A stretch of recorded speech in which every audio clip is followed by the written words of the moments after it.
गोपीजन वल्लभ गिरवरधारी।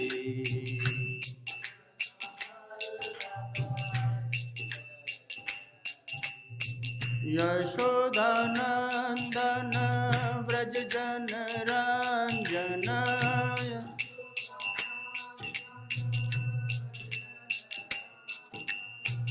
यशोदानंदन व्रज जन रंजन।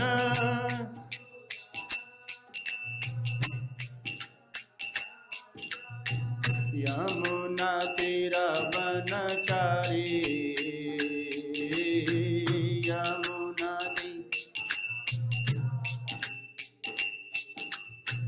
यमुना तीरवनचारी।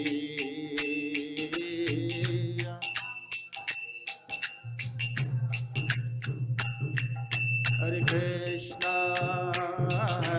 कृष्णा कृष्णा कृष्णा हरे हरे, हरे राम राम राम हरे हरे।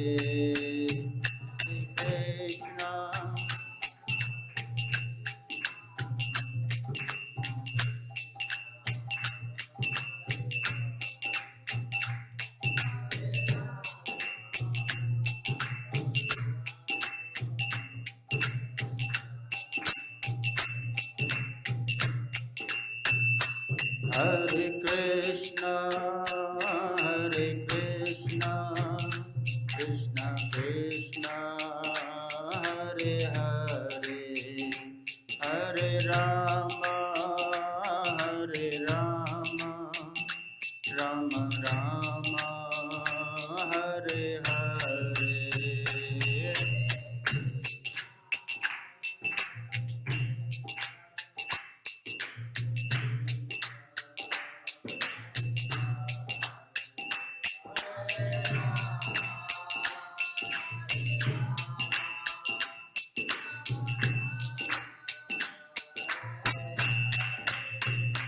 जय गौर नटराज जय दयाल निताय। गौर नटराज जय दयाल निताय।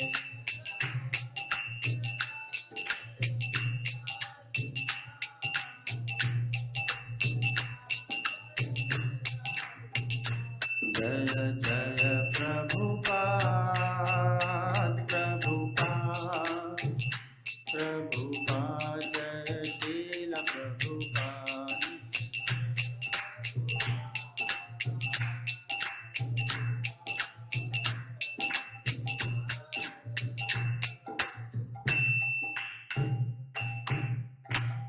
जय ओम विष्णुपाद परमहंस परिव्राजकाचार्य अष्टोत्तर श्री श्रीमद कृष्ण कृपामूर्ति श्री भक्तिवेदांत स्वामी श्रील प्रभुपाद की।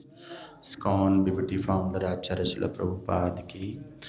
जय ओम विष्णुपाद परमहंस परिव्राजकाचार्य अष्टोत्तर श्री श्रीमद कृष्ण कृपामूर्ति भक्ति सिद्धांत सरस्वती ठाकुर श्रील प्रभुपाद की। अनंत कोटि वैष्णव वृंद की। संवेद भक्त वृंद की जय, संवेद भक्त वृंद की जय, संवेद भक्त वृंद की जय। श्री श्री गुरु वन गौरांग की जय। ओम नमो भगवते वासुदेवाय।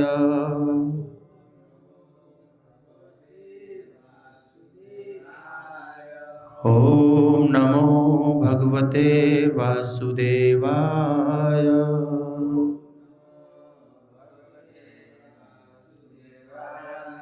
ओम नमो भगवते वासुदेवाय।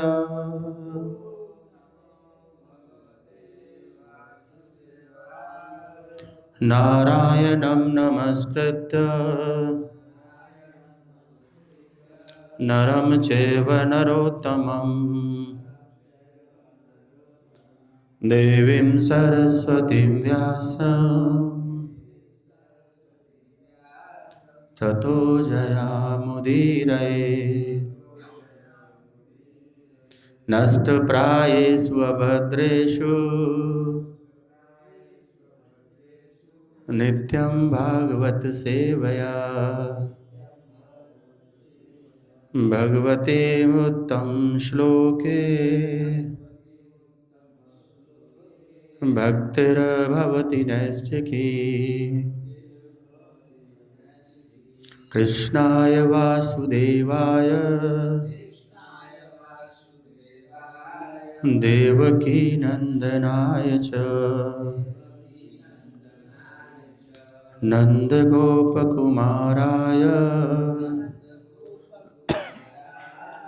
गोविंदाय नमो नमः। हरे कृष्णा। बहुत बहुत स्वागत आज की प्रातःकालीन श्रीमद् भागवतम कक्षा में। आज हम चर्चा करेंगे दूसरे स्कंद के 5वें अध्याय का 15वां श्लोक। पहले श्लोक दोहराएंगे। नारायण परा वेदा देवा नारायणांगजा नारायण परालोका नारायण परामखा नारायण परा वेदा देवा नारायणांगजा नारायण परालोका नारायण परामखा नारायण परा वेदा नारायणांगजा नारायण परालोका नारायण परामखा।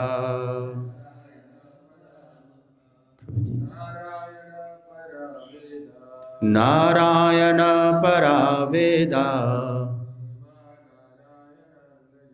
देवा नारायणांगजा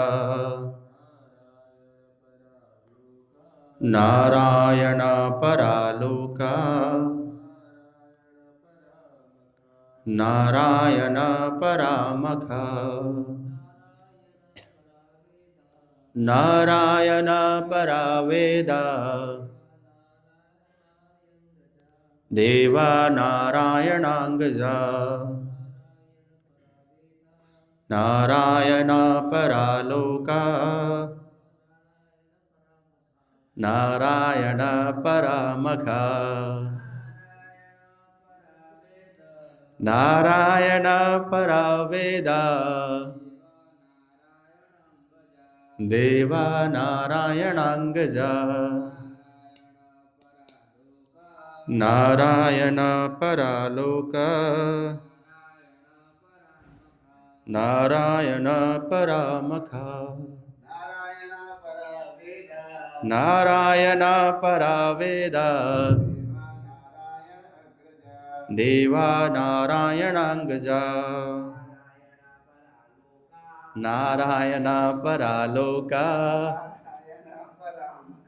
नारायण परामखा। शब्दार्थ। नारायण परमेश्वर, परा कारण स्वरूप तथा उसी के निमित्त, वेदा ज्ञान, देवा देवता, नारायण परमेश्वर के, अंगजा सहायक, नारायण भगवान, परा के लिए, लोका सारे लोक, नारायण परमेश्वर, परा उन्हें प्रसन्न करने के लिए, मखा सारे यज्ञ। अनुवाद श्रील प्रभुपाद के द्वारा। श्रील प्रभुपाद की जय। सारे वैदिक ग्रंथ परमेश्वर के द्वारा बनाए गए हैं और उन्हीं के निमित्त हैं। देवता भी भगवान के शरीर के अंगों के रूप में उन्हीं की सेवा के लिए हैं। विभिन्न लोक भी भगवान के निमित्त हैं और विभिन्न यज्ञ उन्हीं को प्रसन्न करने के लिए संपन्न किए जाते हैं।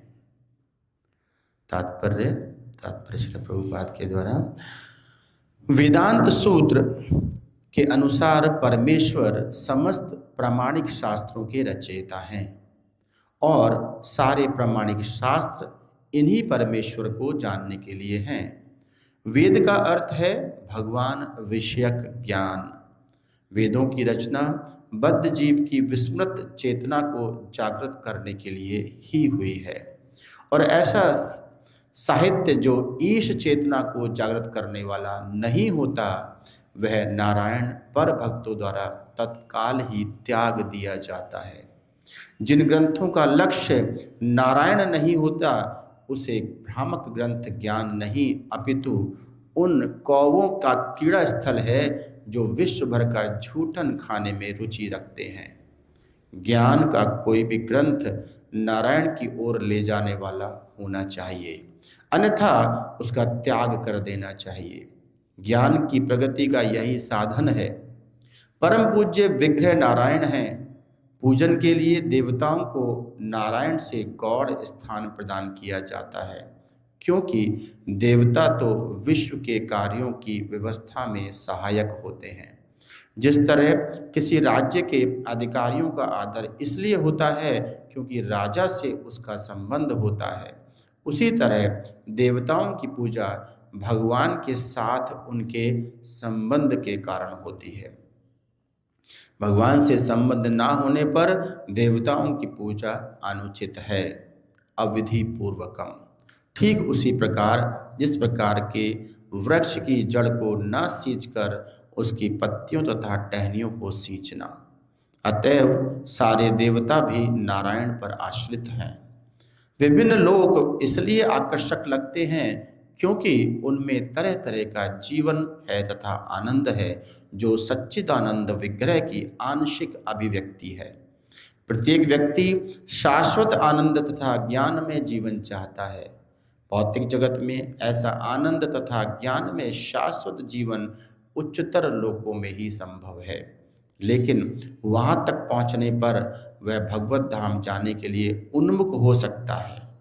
जीवन की अवधि की भी आनंद तथा ज्ञान की मात्रा के अनुपात में एक ग्रह से दूसरे ग्रह में अधिक हो सकती है। विभिन्न ग्रहों में जीव की आयु हजारों लाखों साल तक बढ़ सकती है, किंतु शाश्वत कहीं भी नहीं है। किंतु जो व्यक्ति सर्वोच्च लोक अर्थात ब्रह्म लोक तक पहुंच जाता है वह वैकुंठ लोक जाने की कामना कर सकता है। यहाँ जीवन शाश्वत है। अतएव एक लोक से दूसरे लोक की यात्रा का अंत भगवान के परम लोक मध्याम पहुंचने पर हो जाता है, जहाँ जीवन शाश्वत है और ज्ञान तथा आनंद से पूर्ण है। जितने सारे यज्ञ किए जाते हैं वे भगवान नारायण को प्रसन्न करने तथा उन तक पहुंचने के लिए होते हैं और इस कलयुग के लिए जिस सर्वश्रेष्ठ यज्ञ की संस्तुति की जाती है वह संकीर्तन यज्ञ है, जो नारायण पर भक्त की भक्ति में सेवा का मूलाधार है। ओम ज्ञान तिमिरांधस्य ज्ञानांजन शलाकया चक्षुरुन्मीलितं येन तस्मै श्री गुरुवे नमः। श्री चैतन्य मनोभीष्टं स्थापितं येन भूतले स्वयं रूप कदा मह्यं ददाति स्वपदान्तिकं। वन्देऽहं श्रीगुरून् श्रीयुतपदकमलं श्रीगुरून् वैष्णवांश्च श्रीरूपं साग्रजातं सगण रघुनाथान्वितं तं सजीवं साद्वैतं सावधूतं परिजनसहितं कृष्ण चैतन्यदेवं श्रीराधा कृष्णपादान् सगण ललिता श्रीविशाखान्वितांश्च। हे कृष्ण करुणा सिंधो दीनबंधो जगत्पते गोपेश गोपिका कांत राधा कांत नमोस्तुते। तप्त कांचन गौरांगी राधे वृंदावनेश्वरी वृषभानुसुते देवी प्रणमामि हरिप्रिये। वाञ्छाकल्पतरुभ्यश्च कृपा सिन्धुभ्य एव च पतितानां पावनेभ्यो वैष्णवेभ्यो नमो नमः। नमो विष्णुपादाय कृष्णप्रेष्ठाय भूतले श्रीमते भक्ति वेदांत स्वामिनिति नामने। नमस्ते सारस्वती देवे गौरवाणी प्रचारणे निर्विशेष शून्यवादी पाश्चात्य देश तारणे। जय श्री कृष्ण चैतन्य प्रभु नित्यानंद श्री अद्वैत गदाधर श्रीवास आदि गौर भक्तविंद। हरे कृष्णा कृष्णा कृष्णा हरे हरे, हरे राम राम राम हरे हरे। हरे कृष्णा। बहुत धन्यवाद आज की कक्षा में सम्मिलित होने के लिए। आज हम चर्चा कर रहे हैं दूसरे स्कंद के 5वें अध्याय का 15वां श्लोक। बहुत महत्वपूर्ण श्लोक है और श्लोक का एक सार के रूप में कह सकते हैं कि ये श्लोक बताता है कि भगवान ही सृष्टि के आधार हैं।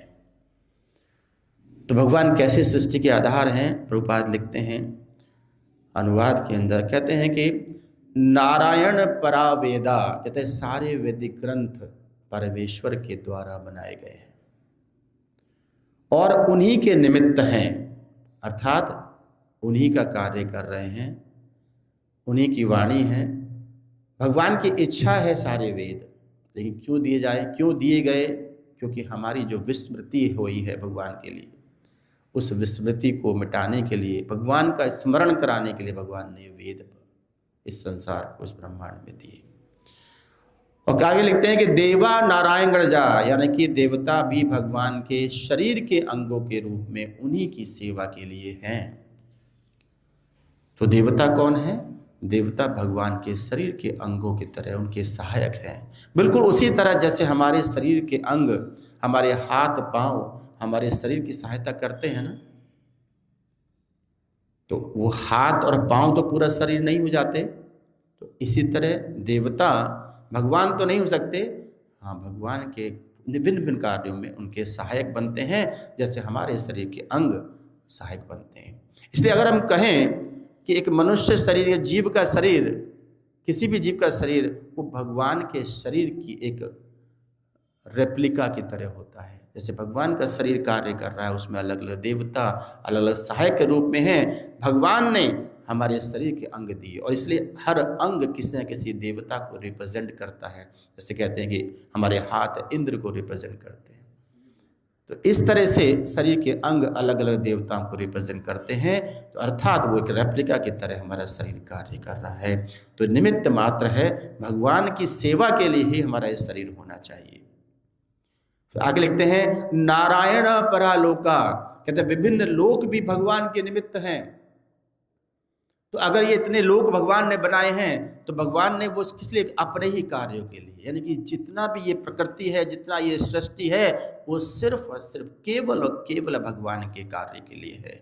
और विभिन्न यज्ञ भी उन्हीं को प्रसन्न करने के लिए संपन्न किए जाते हैं। तो अगर कोई हम यज्ञ कर रहे हैं, उसमें अपनी इच्छा को लेकर के कर रहे हैं, तो वो सब भोग की इच्छा बन जाती है। हमें कोई भी यज्ञ करना चाहिए तो केवल और केवल भगवान की प्रसन्नता के लिए, हर कार्य भगवान की प्रसन्नता के लिए होना चाहिए। तो क्या इतना आसान है ये कि हम हर कार्य भगवान की प्रसन्नता के लिए समझें? कई बार पूछते हैं लोगों से, बड़ा फिलोसॉफिकल आंसर देते हैं, अरे प्रभु जी मेरा क्या है, सब भगवान का है, सब ईश्वर का है। और चला जाए तो रोने बैठ जाते हैं उस पर, अरे ईश्वर का था, चला गया तो क्यों रो रहा है, तेरा क्या था? नहीं, वो सब दिखाने के लिए, दिखावा मात्र होता है कि मेरा कुछ नहीं है। किसी ने घर बना लिया, कहते जा घर दे दो किसी को, अब भगवान का है, किसी को तो क्या है, तो नहीं छूटेगा। तो कहाँ से वो फिलोसफी बोल करके लाभ क्या है? केवल फिलोसफिकल बातें, दर्शन को समझाना कि हाँ सब कुछ भगवान का है, और उसको फिर प्रैक्टिकली नहीं समझना, तो क्या लाभ उस सारे फिलोसफी का? ईशोपनिषद में श्लोक आता है, ईशावास्यम इदं सर्वं यत्किंच जगत्यां जगत् तेन त्यक्तेन भुञ्जीता मागध कश्चिद विदधनम्। ईशावास्यम इदं सर्वम, कहते जो ये पूरी प्रकृति है, ब्रह्मांड है, सिर्फ ईश का है। और ये समझ आने में पूरा जीवन लग जाता है। कई जीवन, हमें कितने जीवन, देखिए यहां तक आने में कितना समय लगा? प्रभु जी सूरजपुर से आए हैं, आधा घंटा लगा होगा, 15-20 मिनट लगे होंगे। जो यहीं पर रह रहे हैं मंदिर में ब्रह्मचारी, उनको 1 मिनट आधा मिनट लगा होगा यहाँ तक पहुँचने में। उदाहरण लेता है, प्रभु बैठे उनको शायद 10 मिनट लगे होंगे, मेरे को शायद 15 मिनट लगे होंगे। तो क्या इतना समय लगा हमें यहाँ तक आने में? बिल्कुल नहीं। हमें लाखों जन्म लग गए यहाँ तक पहुँचने में कि हम भागवतम पढ़ रहे हैं और भागवतम सुन रहे हैं। इतना आसान नहीं था, लेकिन अभी भी वो समझ नहीं आया कि सब कुछ ईश का है। यहाँ तक पहुँच तो गए हैं, लेकिन अभी भी वो समझ, वो दर्शन नहीं अभी प्रैक्टिकली समझ पा रहे हैं कि ये सब कुछ ईश का है। ईशावास्यम इदम सर्वम। इस ब्रह्मांड की प्रत्येक जड़ और चेतन वस्तु भगवान द्वारा नियंत्रित है, और हम अपने आप को नियंता मान लेते हैं। हम नियंत्रित हैं, इसको समझने में, इसको एक्सेप्ट करने में हमें दिक्कत होती है। और वो नियंता बनने की इच्छा तो थी, तभी तो यहां पर है। नियंता ही बनने की तो इच्छा थी, और अभी भी वो नियंता बनने की इच्छा समाप्त नहीं हो रही है। यही कारण है कि दिन भर लोगों को नियंत्रण करते रहते हैं, इसको नियंत्रण, उसको, बच्चों को, पत्नी को, घर में इधर उधर, केवल नियंत्रण करने की इच्छा है, मेरे कंट्रोल में रहें। जरा कोई इधर उधर हो जाए तो पूरा दिमाग आउट हो जाता है, गुस्सा आ जाता है, सब पता नहीं, सारी फिलॉसफी, सारा दर्शन रखा रह जाता है। कारण क्या है? नियंता बनने की इच्छा वो समाप्त नहीं हो रही, अपने आप को नियंत्रित मान ही नहीं रहे हैं। श्री गौर नटराज दयानंद भगवान की नियंत्रित मानने का प्रयास ही नहीं कर रहे हैं, समझ नहीं पा रहे हैं कि हम नियंत्रित हैं। ये नहीं समझ पा रहे हैं कि सारी संपत्ति भगवान की है। और सच में जितना ज्ञान, भौतिक ज्ञान बढ़ता है ना, उतनी ही दूरी बढ़ रही है भगवान से, उतनी ही दूरी बढ़ रही है। और इसलिए प्रभुपाद बड़े कैटेगोरिकली कहते थे। प्रभुपाद जब एक बार MIT में थे, मैनचेस्टर इंस्टीट्यूट ऑफ टेक्नोलॉजी, उसका विजिट कर रहे थे, MIT का चेयरमैन या कोई रजिस्ट्रार जो भी साथ में रहा होगा, वो घुमा रहा था प्रभुपाद को, वो सारी फैकल्टी दिखा रहा था। प्रभु देखिए, this is the faculty of physics, this the faculty of chemistry, this the faculty of biology वगैरह। जब सारा घूम लिया, आखिर में प्रभुपाद ने कहा, इट्स ऑल ओवर नाउ, हो गया पूरा? नहीं, Where is the faculty of life? Where is the faculty of soul? आत्मा की फैकल्टी कहाँ है? जीवन की फैकल्टी कहाँ है? वो फैकल्टी कहाँ है जहां पर भगवान के बारे में विद्यार्थी को सिखाएंगे? वो शकल देख रहा था। प्रभुपाद ने उसके मुंह पर कहा, your university, your institute is worst.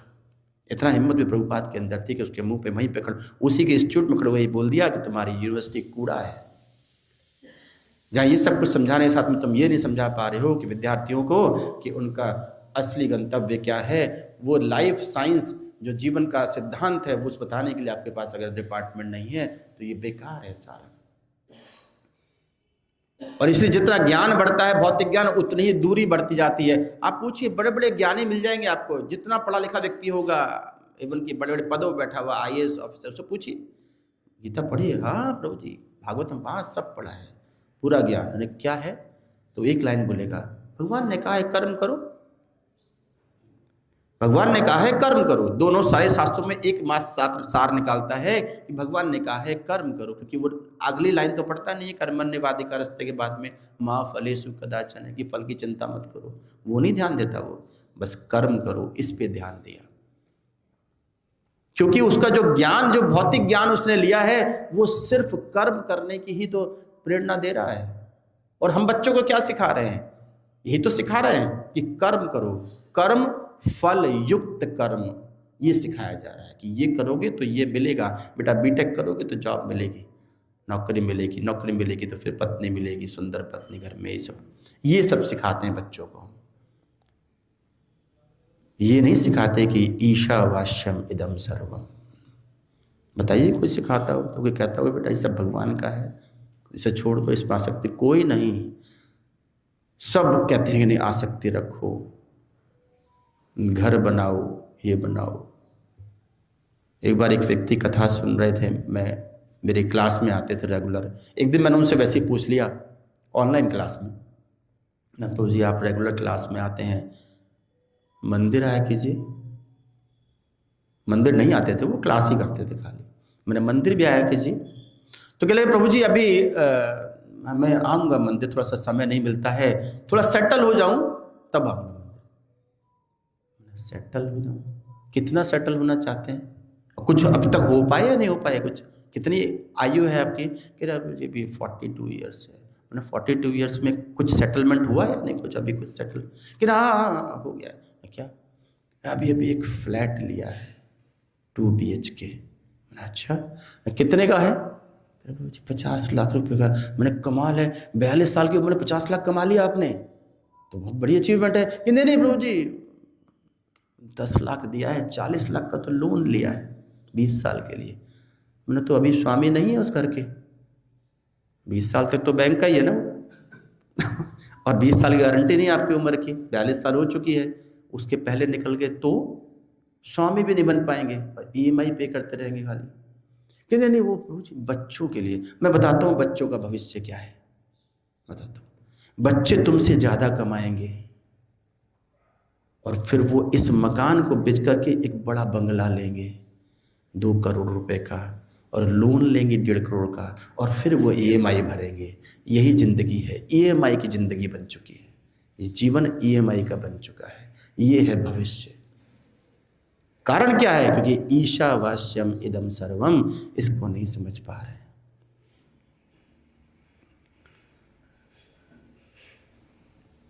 Prabhupada लिखते हैं तात्पर्य में कि वेदांत सूत्र के अनुसार समस्त प्रामाणिक शास्त्रों के रचयिता और सारे प्रामाणिक शास्त्र उन्हीं परमेश्वर को जानने के लिए हैं। वेद का अर्थ है भगवान विषय ज्ञान।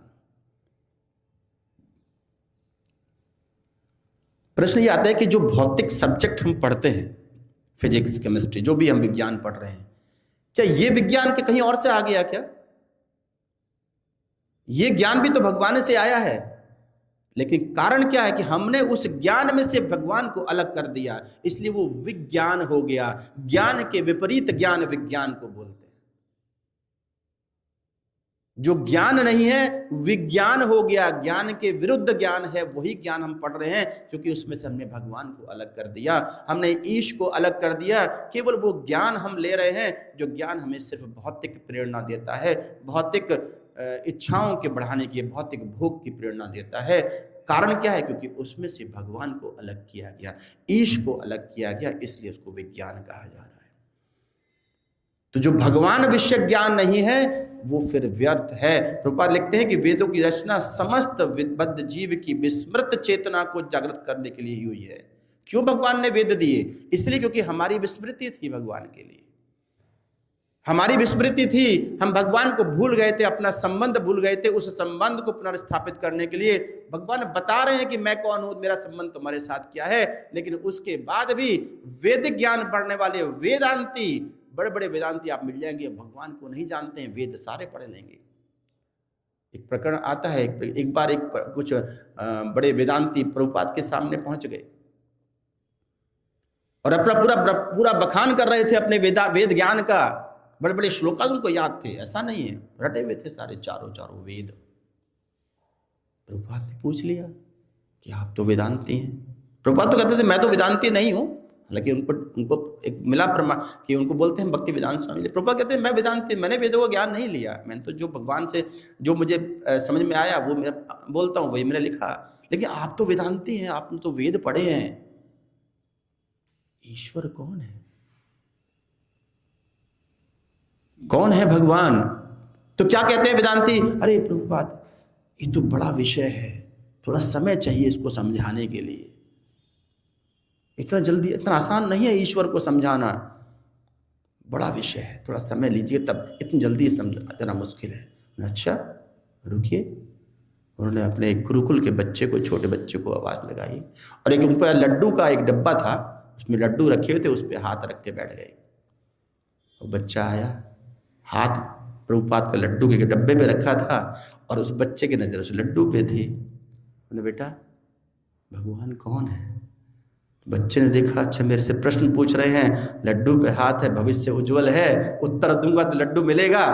तो तुरंत उसने कहा कृष्ण भगवान है। लड्डू दिया, जाओ।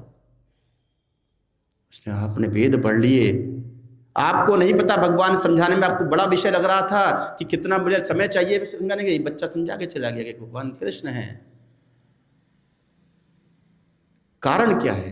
क्योंकि उसने जो शास्त्र पढ़ा उसमें भगवान को जोड़ के पढ़ा, इन्होंने जो पढ़ा भगवान को निकाल करके पढ़ा। ये अंतर था उस वेदांती में और उस बच्चे में, कि वो जो ज्ञान वो सेम थे, दोनों को ज्ञान, दोनों, वो भी बच्चा वेद ही पढ़ रहा था, लेकिन दोनों में अंतर क्या था कि उसने भगवान को जोड़ करके वेद का ज्ञान लिया और उस वेदांती ने भगवान को निकाल करके लिया।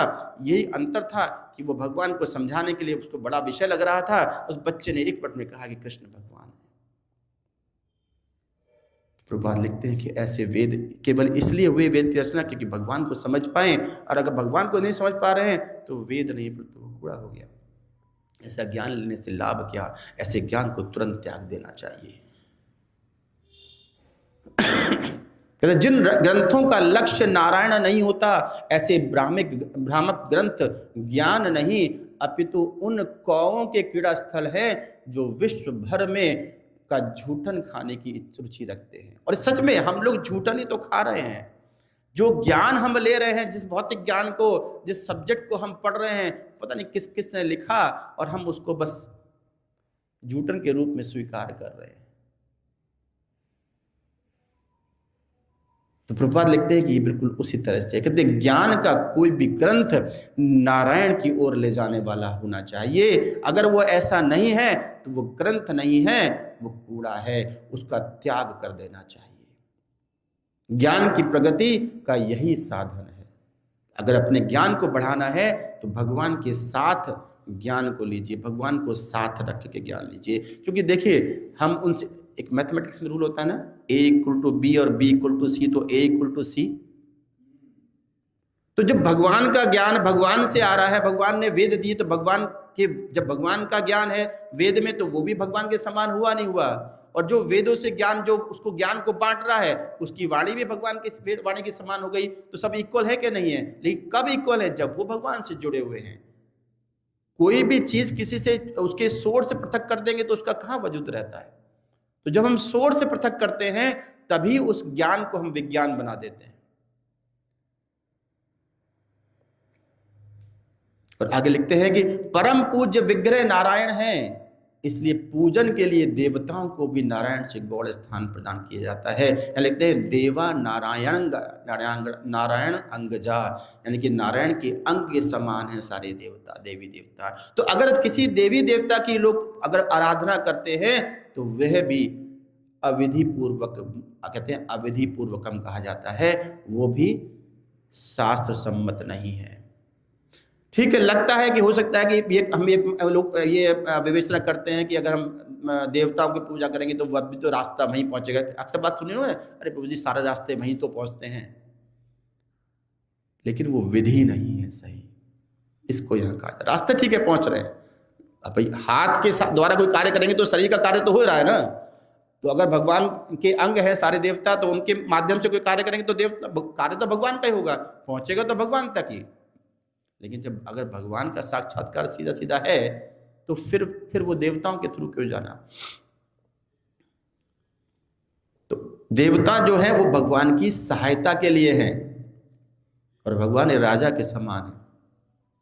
जब कोई अधिकारी आता है, एक छोटा सा उदाहरण लीजिए, मान लो अमेरिकन प्रेसिडेंट डोनाल्ड ट्रंप को इंडिया में आना है, अचानक उसका कोई ऐसा स्थिति होती है कि वो नहीं आ पा रहा है और वो अपने किसी रिप्रेजेंटेटिव को भेज देता है, अपने प्राइम मिनिस्टर को या अपने किसी दूत को भेजता है, तो क्या उसका सम्मान नहीं होगा कि यहाँ पर?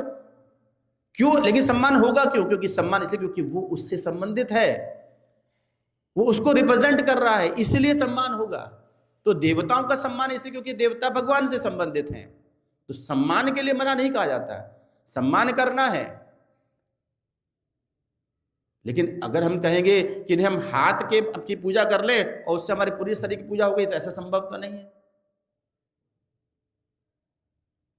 तो इसी तरह से अगर देवताओं के सम्मान करने की बात तो कोई मना नहीं है, देवता का सम्मान होना चाहिए, लेकिन उनकी आराधना, उनकी पूजा नहीं हो सकती। वो तो केवल राजा की होगी। उनका सम्मान केवल इसलिए है क्योंकि उनसे संबंध है, और यही कारण है कि हम देवताओं का सम्मान करना चाहिए। तो भगवान से संबंध ना होने पर देवताओं का पूजा अनुचित है। अब अगर खाली देवताओं को पूजा, भगवान को पहचान ही नहीं रहे, दीपावली पे लक्ष्मी जी की सेवा कर रहे हैं, लक्ष्मीपति को पहचानते ही नहीं है, तो फिर कहां लाभ है उसका कि जी मैं तो उनका फला देवता का भक्त हूं।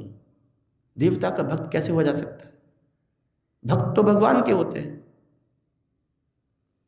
पूजा आराधना देवता की कैसे हो सकती है? भगवान की हो सकती है। तो ये फिलॉसफी कि मैं तो उनका भक्त हूं, उनका भक्त हूं, ये सब ये अविधि पूर्वक कम कहा जाता है, ये विधि नहीं है, और इसी का फिर अपराध होता है। ये बिल्कुल ऐसा ही है, ठीक जैसे उदाहरण दिया जाता है कि जैसे कि वृक्ष को सींचने के लिए उसकी जड़ में पानी नहीं बल्कि उनके पत्तों पर पानी डाल रहे हैं, कोई लाभ नहीं, वो वृक्ष सूख जाएगा। और यही होता है जीवन में। फिर कहते हैं अच्छों के साथ बुरा क्यों होता है भाई? Bad things happen to good people.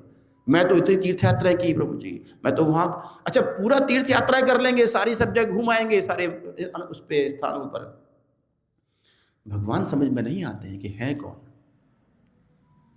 पूरे दुकान गिना देगा, पूरी लंबी लिस्ट गिना देगा, ये भी भगवान, ये भी भगवान, ये भगवान, और तो और बेचारे जो इतने अच्छे भगवान के भक्त सेवक है उनको भगवान बना बना के बैठ गए कि कुछ मिल जाए बस। अब वो भी परेशान है यार, इसे दूं कहाँ से? दूंगा तो लेकर स्वामी से ना के ना, वो वहाँ एप्लीकेशन लगाते हैं कि ये मेरे को पीछे लगाए, दे दो कुछ। और हनुमान जी क्या करते हैं? हनुमान जी बेचारे क्या करते हैं?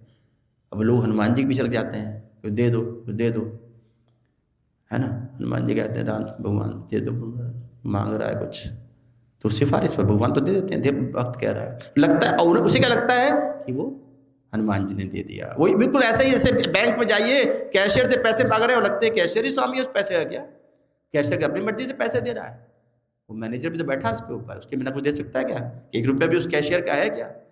ठीक है, वो एक ऑन स्पॉट है, आपने उसको सब कुछ मान लिया कि यही है बस मेरे लिए भगवान जी, आप पैसे दे दो, उसका चेक लगा दिया, वो दे रहा है, लग रहा है, देता हुआ भी दिख रहा है कि हाँ वो दे रहा है, पर क्या वो दे रहा है क्या? बिल्कुल नहीं, पीछे अथॉरिटी है, उनकी परमिशन से मिल रहा है। तो वही स्थिति हो गई। तो कहते हैं अतएव सारे देवता भी नारायण पर आश्रित रहते हैं। और फिर कहते हैं विभिन्न लोक इसलिए आकर्षक लगते हैं। ये इतना जो संसार ये आकर्षक क्यों लग रहा है? आकर्षक है नहीं, माया मतलब कि कुछ है ही नहीं, लेकिन क्यों लग रहा है? क्योंकि भगवान से संबंधित है। इसमें हमें आनंद क्यों प्रतीत होता है? क्योंकि आनंद भगवान से आता है। लेकिन वो कब प्रतीत होगा, कब आनंद आएगा सही में? जब हम उसको भगवान से जोड़ेंगे। अभी कहते हैं लोग तो ये जगत हमारे लिए है, ऐसी सी फिलॉसफी लोग सुनते हैं लोगों से, कहते हैं प्रभु जी तो सारा जगत बनाए भगवान ने हमारे जीवों के भोग के लिए, यार हमारे भोग के लिए सारी वस्तुएं हमारे लिए हैं, हमें भोग करनी है, भगवान ने हमें दी है। वो ईशावास्यमिदं सर्वम को नहीं समझ पा रहा है कि ये कुछ हमारे लिए है ही नहीं। भोक्ता राम यक्तर्षाम सर्वलोक महेश्वरम, भगवान ही भोग कर सकते हैं। तो वो समझ नहीं आ रहा, वो सोचता है सब कुछ, और पता नहीं कहाँ से फिलॉसफी ऐसी सड़ी गली पढ़ते हैं लोग, पता नहीं कहाँ कहाँ लिखा होता है, कैसे कैसे लोगों ने क्या क्या लिखा हुआ है। ये सब कुछ जगत हमारे लिए, इसको भोग करना है, सिर्फ यही जीवन है, इसको भोग कीजिए, निकलिए, अगला पता नहीं।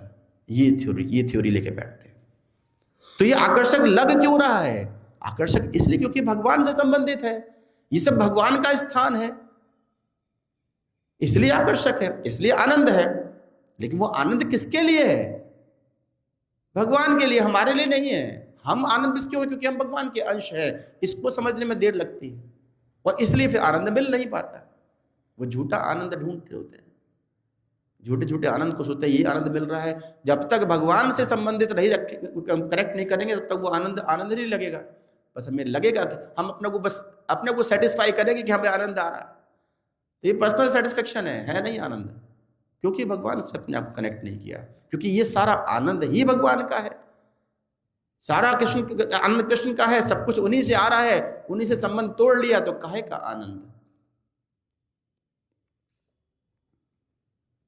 तो प्रत्येक व्यक्ति शाश्वत आनंद तथा ज्ञान में जीवन चाहता है, और भौतिक जगत में ऐसा आनंद तथा ज्ञान में शाश्वत जीवन उच्चतर लोकों में संभव, यहाँ संभव नहीं है।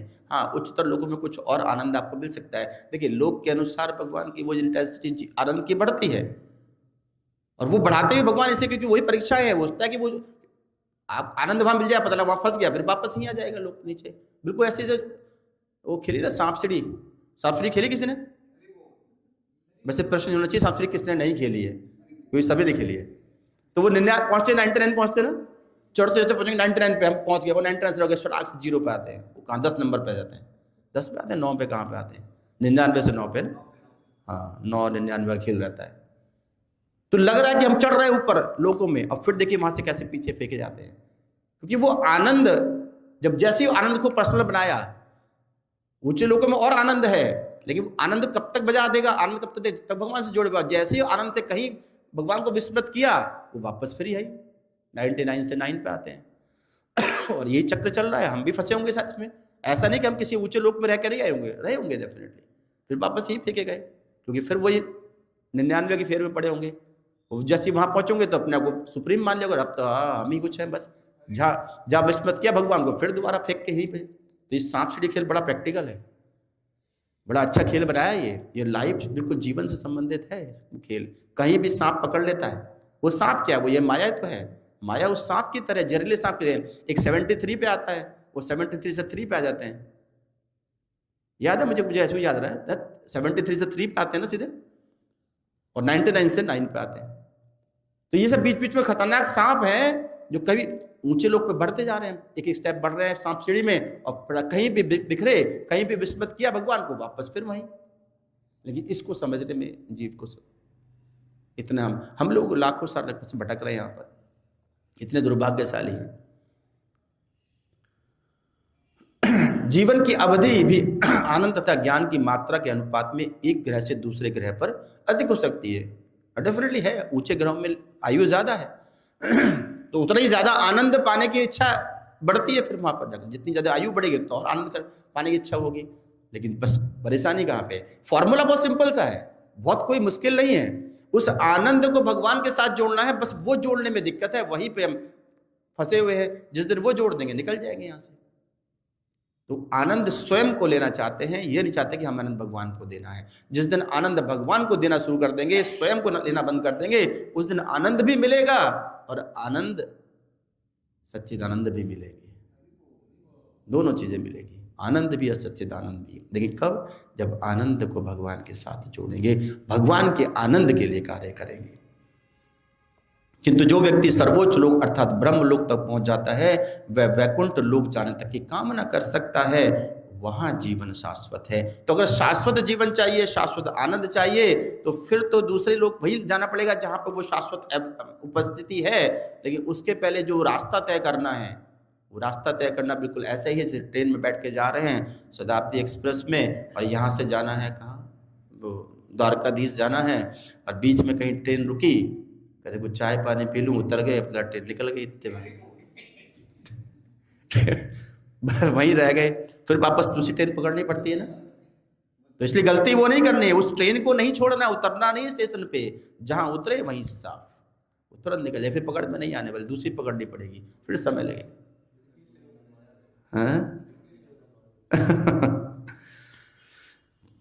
किंतु जो व्यक्ति सर्वोच्च लोक ब्रह्म लोक तक पहुंच जाता है, वह वैकुंठ लोक जाने की कामना कर सकता है। अतएव एक लोक से दूसरे लोक की यात्रा का अंत भगवान के परम लोक पहुंचने पर हो जाता है। यहाँ जीवन शाश्वत है और ज्ञान तथा आनंद से पूर्ण है। और जितने सारे यज्ञ किए जाते हैं, अब यज्ञ किस लिए करते हैं? प्रभु जी वो घर बनाया, घर के लिए। अच्छा कमाल की बात देखिए, यज्ञ करते, मुझे बड़ा लगता है कि घर बना नया, घर में बिना धुआं हुए तो लोग लगता नहीं कि इसका उद्घाटन हो गया, धुआं होना चाहिए पहले। अब वो यज्ञ करने वाला कोई शुद्ध व्यक्ति नहीं, यज्ञ की शुद्धता नहीं, बस होना चाहिए कि जो वो, वरना जी कहेंगे पड़ोसी ने यज्ञ नहीं करवाया आपने, हवन नहीं हुआ जी। तो जब तक धुआं ना भरे घर के अंदर कोने कोने तक, तब तो उसको कहते नहीं कि उसका मुहूर्त हो गया, है ना। अब पता नहीं उसके पीछे, अच्छा यज्ञ ना तो करने वाला बहुत सीरियस बैठा हुआ है, ना वो करवाने वाला बहुत, वो अपने कामों में लगा, 10 काम बैठे बैठे फोन भी सुनता रहेगा, या यजमान साहब बैठे हुए हैं, वो मंत्र पढ़ रहे हैं, मंत्र पता क्या क्या पढ़ रहे हैं, वो अपने कॉल भी आ गया तो कॉल भी सुन रहे हैं। ऐसी शुद्धता से तो, ऐसे मन से तो यज्ञ किया जाता है, तो क्या तो शुद्धता होनी है। तो यज्ञ भी वो सिर्फ अपने लिए कि मुझे घर का शुद्ध करना है, क्योंकि मेरा घर है, ये घर शुद्ध करना है क्योंकि मेरा घर है। वो मेरा घुसते ही वो खत्म मामला सारा। वो यही नहीं सोच पा रहा कि घर मेरा नहीं भगवान का है। तो घर बनाया भी तो वो अपने लिए बना रहा। अच्छा कमाल की बात देखिए, कितना मुझे बड़ा अजीब लगता है कि हर व्यक्ति लगा है घर बनाने में, संभालने में, बच्चे बच्चों के लिए पूरी। मेरा जो है ना, वो क्या कहते हैं उसको, ट्री, वो पेड़ है, वो कहीं खंडित ना हो जाए, बना रहे। और सही बताओ, अपने पेड़ का पता नहीं अपनी जड़ कहाँ थी। दूसरी से तीसरी पीढ़ी नहीं पता होगा अपनी। या कितने लोग बैठे हैं कि किसी को पता अपने परदादा का नाम? एक आध को पता होगा, हाँ, मैं एक आध पता होगा, और उसके ऊपर खत्म मामला। मुझे तो पता, मैं तो मुझे नहीं पता, मुझे दादाजी का नाम पता, परदादा का नाम नहीं पता, ना कभी जानने का प्रयास किया। तो फिर कौन सा पेड़ हम लगाना चाह रहे हैं? मेरा नाम बना रहे, मेरा नाम बनाने के लिए मेरा लड़का है, उसकी शादी करूंगा, मेरा नाम बना रहे। किसका नाम रह गया? अपने परदादा तक का नाम पता नहीं है, तीसरी पीढ़ी का नाम पता नहीं, कौन सी चेन में हम कौन से पेड़ के वृक्ष की जो है हम डाल बने हुए हैं उसमें है, हम पता नहीं हमें जड़ कहाँ है हमारी, और पता नहीं कौन सी जड़ और नई जमाने में लगे पड़े हैं यहाँ पर। और जम जाए मेरा वृक्ष चलेगा, मेरे बच्चे, मेरे वो ग्रैंडसन है, ये वो डूबना नहीं चाहिए। मेरा लड़का ब्रह्मचारी ना हो जाए, विवाह करूँ, है उसके बच्चे हो जाए, है ना। वो पेड़ चलना चाहिए मेरा, वो पेड़ के चक्कर में लगा है व्यक्ति, पता नहीं उस पेड़ से क्या उसे मिलने वाला है। तो हर तरह का यज्ञ वो केवल अपने लिए कर रहा है। लेकिन कहते हैं कि जो यज्ञ भगवान के लिए कहा जाता है वही भगवान तक पहुंचने का साधन है।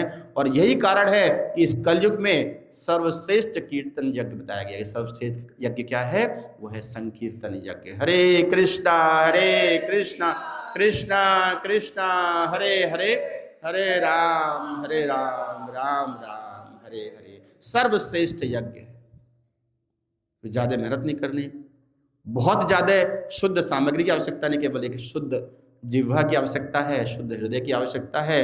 जो कुछ अपने से ही अरेंज किया सकता है, किसी दूसरे पे डिपेंडेंसी नहीं है कि जो पंडित जी सही बोलेंगे तो यज्ञ सही हो पाएगा, वो फला वो सामग्री सही देगा तो मेरा यज्ञ अच्छा हो पाएगा, घी अच्छा आ जाएगा तो मेरा, कुछ नहीं है। सब कुछ अपने पास, अपने यज्ञ कुंड भी अपने पास है, उसकी चम्मच भी अपने पास है, उसमें आहुति देने की सामग्री भी अपने पास है, सब कुछ अपने पास है। उसी को शुद्ध करना है, अपने ही प्रयास से करना है, कृपा अपने आप आ जाएगी। केवल उसी को करने का प्रयास हम नहीं कर पाते और यही हमारा दुर्भाग्य है।